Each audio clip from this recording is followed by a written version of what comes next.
5:45 ফজরের জামাত, 7.5 ঘন্টা পরে আল্লাহ বলে 7.5 ঘন্টা পরে বান্দা আমি রাত বানিয়ে চতুর্দিক নীরব করে অন্ধকারে ঢেকে দিয়ে তোমার চোখে ঘুম পাড়িয়ে সব শব্দ নিঃশব্দ করে 7.5 ঘন্টা তোমারে ঘুম পাড়ায় রাখলাম। আহা, ছোট বাচ্চাও তো মাকে বলে মা তুমি ঘুমাবা না, ছোট বাচ্চাও তো বাবাকে বলে বাবা তুমি ঘুমাবে না। আমরাও তো কোনোদিন বলি নাই মাওলাকে মাওলা সারাদিনের এত ব্যস্ততার পরে আপনি ঘুমাবেন না। মাওলা বলে না তুমি আমি জেগে আছি। ওই যে রাত 2টায় যদি তোমার পেশাব করতে হয় তো তোমার তো চোখ খুলতে হবে। আমি যদি ঘুমায় যাই তোমার চোখ মিলে দিবে কি? তুমি যে 3টা বাজে বলে রাখছো যে গাড়িতে 3টায় রওনা দিয়া সকাল 7টার ফ্লাইট ধরবা ঢাকাতে গিয়া, এখন আমি যদি ঘুমায় থাকি তাইলে রাত 3টা বাজে তোমার চোখ খুলে দেবে। এই জন্য বান্দা আমি ঘুমাই না, আমি ঘুমাই না, তুমি ঘুমাও, আমি তোমাকে হারাবো। তোমাকে বলে রাখি তোমার রব কি দিয়েছে তোমাকে? তিনি তোমাকে নিঃশ্বাস দিয়েছে, যার বদৌলতে তুমি এখন পৃথিবীতে টিকে আছো। যদি তোমার রব তোমার থেকে এই নিঃশ্বাসটুকু ছিনে নেয়, তোমার শরীরটা 24 ঘন্টার ভিতরে ধ্বংস হয়ে যাবে। কেউ সোজা মুখে তাকাবে না, তাকে কাপড় দিতে পারবে। নয়াপাড়ার রিক্সা ড্রাইভার, ফসলি জমিনের শ্রমিক, গার্মেন্টসে কাজ করা বোনেরা আমার, অথবা গার্মেন্টসে কাজ করা ভাইয়েরা আমার, যাদের ঘরে ফ্রিজ নেই, টিভি নেই, সোফা, আলমারি, খাট, যাদের ঘরে কিছুই নেই, তাদের বলতে চাই তোমার নাক থেকে নিঃশ্বাস চললে ওই স্বর্ণের খাট পালন তুমি অনুভব করতে পারবে না। তোমার পূর্বে এই পৃথিবীর কেউ নিঃশ্বাস যাওয়ার পরে তার আধিপত্যের অনুভব করতে পারেনি, তুমি বলবে। জেনে রাখো নয়াপাড়ার দরিদ্র ধনীরা, তোমরা তোমাদের রবের দিকে আসো। যেখানে একজন নবী বলে আমি আমার রবের দিকে চললাম, তিনি আমাকে অবশ্যই হিদায়াত দেবেন। তোমরা রবের দিকে যাবে তো ইনশাআল্লাহ। এটাই কিন্তু সেই জামানা, এই জামানা সম্পর্কে নবীজি বলেছিলেন যে একটা জামানা আসবে, সুদ প্রচুর ছড়িয়ে যাবে, মানুষ হালাল হারামের পরোয়া করবে না, এবং যারা সুদ মুক্ত থাকতে চাইবে তাদের গায়েও গিয়ে সুদের ছিটাফোঁটা গিয়ে লাগবে। আজকে লাগছে না? দেখুন তাহলে কত সময় বাকি আছে, দেখুন চিন্তা করুন। আমরা এখন ইসলামের কথা বলছি, আর এই কথাগুলো নবী সাল্লাল্লাহু আলাইহি ওয়াসাল্লাম 1400 বছর আগে বলে গেছে। 1400 বছর পর এসে আমরা এগুলো আলোচনা করছি, তাহলে আমাদের সামনে কতটুকু সময় বাকি আছে চিন্তা করেন একটু। নবীজি বলেছিলেন একটা যুগের কথা, একটা যুগ আসবে যখন মেয়েরা ছেলেদের পোশাক পরবে, ছেলেরা মেয়েদের পোশাক পরবে। আসে নাই?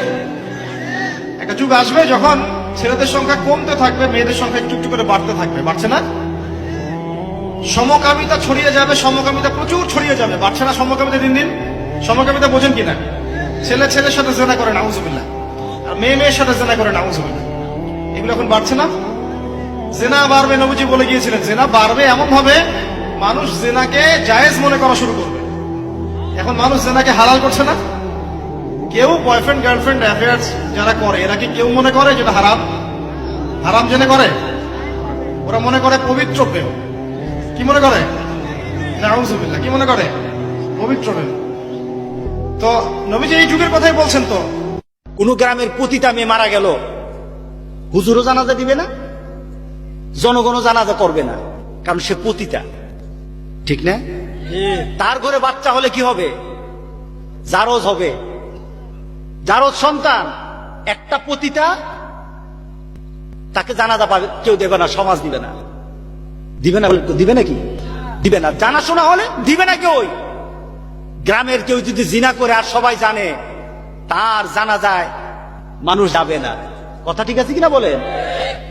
কিন্তু কোন লোক যদি একবার একটা টাকাও যদি সুদ খায়, সুদ দেয়, সুদ খায়, সুদ দেয়, একটা টাকা, রাসূল পাক সাল্লাল্লাহু আলাইহি সাল্লাম বলেছেন 40 বার জিনা করে যত বড় গুনাহ হতো, যতটুকু গুনাহ হতো তার আমল নামায় এতটুকু গুনাহ গুনে যেত। এটা নাউজুবিল্লাহ। 8-10টা বিয়ের প্রস্তাব দিয়েছি, মানুষ গ্রহণ করে নাই। হ্যাঁ, কারণ হচ্ছে আমার টাকা পয়সা ছিল না, বাড়ি নাই, টাকা নাই, কিছু নাই। তোমার সাথে বিয়ে শাদী দিয়ে কি হবে? আমার মেয়ের ভবিষ্যৎ খারাপ করবো নাকি? এখন লাইন ধরে করে কি করে? এখন যুবকরা এখানে খুব মানে কষ্টে ভোগে। বুঝি, আমিও বুঝি, কারণ আমরাও ভুগেছি এক সময়। হ্যাঁ, ওই জন্য একদিন বলেছি আপনাদেরকে, মানুষের অবস্থানকেই আছে। আপনার অবস্থান যদি এখন ভালো হয় না, দেখবেন আপনার পিছনে মেয়ের বাপের অভাব নাই। তুমি মোবাইলে মানুষের বেডি দেখো, তোমার বেডি এটা সাইলা দে। কার বেডি দেখলে তুমি? ছাগল কোথাকার? কার মেয়ে দেখলা? অসভ্য। কোন নর্তকী দেখলা? ওই জানোয়ার তোমার চিনে? তুমি যে তার রূপ যৌবন দেখলা, মজা পাইলা, সে তো বিনিময়ে টাকা রোজগার করে, সে তো পয়সার কাঙ্গাল, সে তো তার রূপ বিক্রি করে, যৌবন বিক্রি করে, দেহ বিক্রি করে, সে তো বেশ্যা, সে তো পতিতা, সে তো অসভ্য।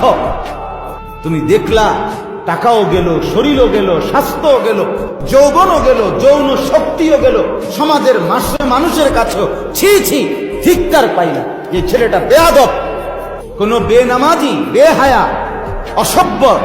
তুমি যদি রাতের গভীরে, রাত 2টায় 7 তবক জমিনের নিচেও যদি অন্ধকারে উলঙ্গ ছবি দেখো, আল্লাহর কসম মনে রাখো, দুনিয়ার মানুষ ঠিকই কেউ দেখে নাই, কিন্তু মানুষ তোমাকে দেখে ঘৃণাই করবে, কারণ আল্লাহ তাআলা মানুষের দিলে নাফরমানের প্রতি ঘৃণা তৈরি করে। আমার শায়েখ আল্লামা মুফতি মুশতাকুন নবী সাহেব আরিফ বিল্লাহ হযরতকে আমি দেখছি, উনি তো বাংলাদেশি মানুষ, কিন্তু এই যে হজ্জের সফরে মক্কায় মদিনায় বহুবার দেখছি, আরো বহু দেশের মানুষ, অন্য দেশীয় লোক, কিন্তু ওরা তো ওনারে চিনে না, ওরা তো ওনার সাথে কথা বলে না, কিন্তু চেহারার দিকে তাকাইও দেখছি মুসাফা করে, অর্থাৎ বোঝে এই চেহারা বলেই দেয়, না বললে কি সে কথা, চেহারাই বলে দেয় এটা কোন আল্লাহ ওয়ালার চেহারা।